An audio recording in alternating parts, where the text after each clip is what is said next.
Hey everybody, this is Jerome Bettis from Detroit with your Week 7 Spirit Lake Fantasy Football recap. Different format today. I was getting out late, so we're going to start recording these on Mondays during the Monday Nighter. To give you an idea of how terrible this game's going to be, Mike Tirico just described the Jags, come on Mojo Fumble, defense as, well, just bad. Let's talk about the Vikes. Ponder goes 13 to 32, yet he brings excitement. He brought something new to the table. We actually look like an offense. 12 of his 13 completions went for first downs or touchdowns.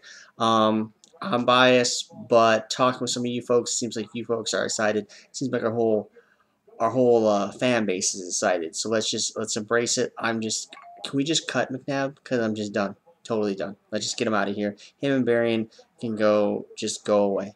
Get on a boat. That's not racist. I'm not trying to be racist there, but they should just get on a boat and go away. Let's do a little pontooning.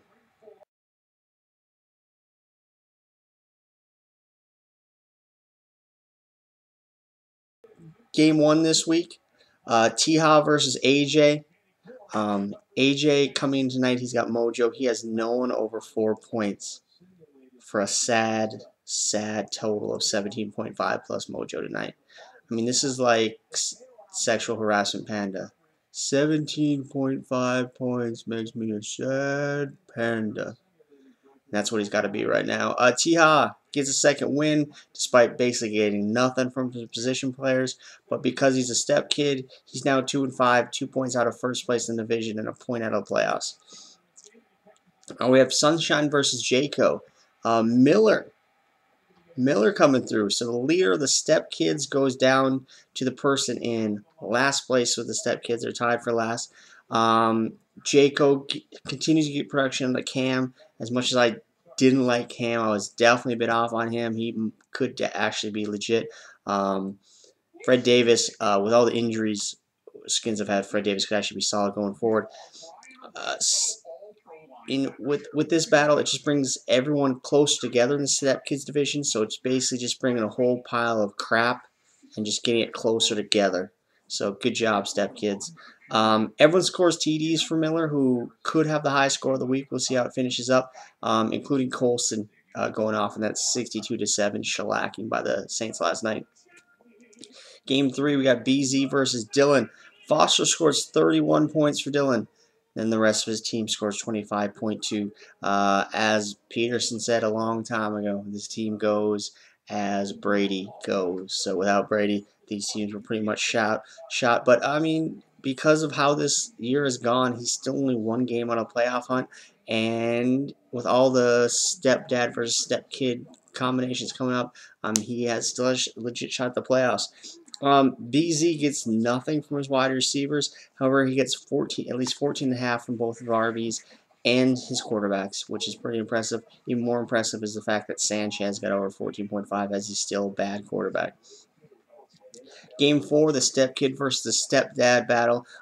We know how this ends. It's been the same every game this year. E with a typical step kid performance. No TDs, only one guy in double figures.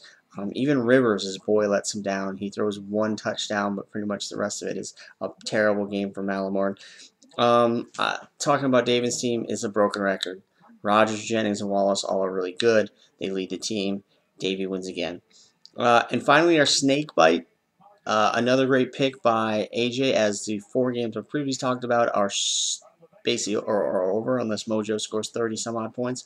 This is the only one that's still a battle. We're still gonna wonder what happens. Silky was left for dead coming into Sunday night, but the Breeze and Graham connection hooked up for 41 points because of a great early start from Megatron and 2.5 solid good minutes of football from Tim Tebow gets him a good performance in terms of points. Sproles 16 keeps BP in it. So as of this filming, it's 67 for Silky plus Ray Rice tonight versus 71.7 plus Cundiff, the Ravens kicker. So it's tight. As I mentioned to a couple people, I'm leaning 60-40 win towards Peterson. All right, that was pontooning, and now let's kind of pay for some of this. So let's get an ad from one of our sponsors.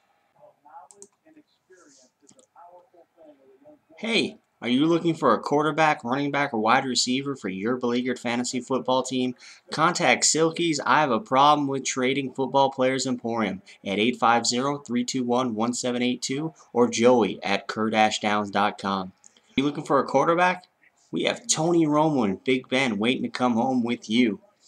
Big Ben literally is probably waiting to come home with you if you have any young woman in or around your house.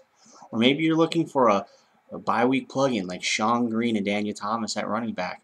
Or maybe you're the Jew who lost Felix Jones. We have DeMarco Murray, a brand new model, right new on the lot, and with a low mileage yet breaking records. What are we looking for? Anything. I have a trading problem, remember? I'm crazy. So again, if you're looking to make trades, contact Joey's I Have a Problem Trading Football Players Emporium at 850-321-1782 or Joey at Downs. We look forward to dealing with you. Thank you, sir. And now let's go to 3 questions.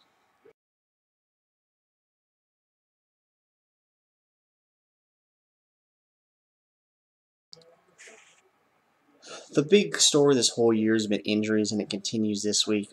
We had a lot of guys out. Um, you know, Silky loses D-Mac. He's out for the whole game. He's supposed to be back in a couple weeks. E gets hit pretty hard, loses Santana Moss for 4 to 6 weeks. Hightower's out for the year. Um, David lost Ernest Graham for the year. Just a lot of people banged up. So the injuries continue to mount. This has to be somewhat to do with the lockout. Two bad teams. There are a lot of bad teams in NFL, and I don't know if it's a suck for luck. I somehow doubt it. But I mean, look at Miami. They go for a stupid 2-point conversion, which is totally irrelevant, and yet it ends up being the one reason Tebow has a chance to tie the game. They win in overtime because they're fucking terrible. And how bad is it? Tennessee, who lost 41-7 this week, is favored by 9 because they play the Colts, who lost 62-7, which is a freaking college football score. And the number one story, which will continue to be a story until the step kids break through and win one, is this total domination by the stepdads. It's actually starting to be. I don't know about you other stepdads. I think we're starting to get nervous. It's gone so long. It's Zoller, you're up next week. You play Miller. Keep it going.